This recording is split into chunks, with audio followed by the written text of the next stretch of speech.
Cuaca ekstrim yang terjadi di Kota Makassar membuat volume air di beberapa kanal naik. Wali Kota Makassar yang meninjau kondisi pintu air kanal meminta warga untuk siaga banjir jika hujan deras terus terjadi. Dua lokasi yang ditinjau langsung oleh Wali Kota Makassar adalah pintu air Balang Baru dan Kanal Jongaya. Volume air terlihat terus meningkat sejak musim penghujan. Dani juga sempat berbincang dengan warga dan menghimbau agar warga yang tinggal di sekitar kanal waspada.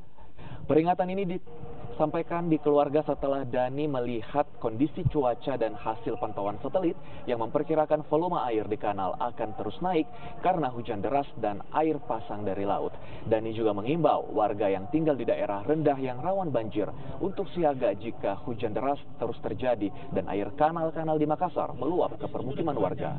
Kalau soal pasang juga kita dari masalah alam, di mana-mana banjir, dan saya kira Makassar kali ini kalau dilihat pantauan memang cuaca dalam satu minggu ini cukup ekstrim, jadi kita harus siaga.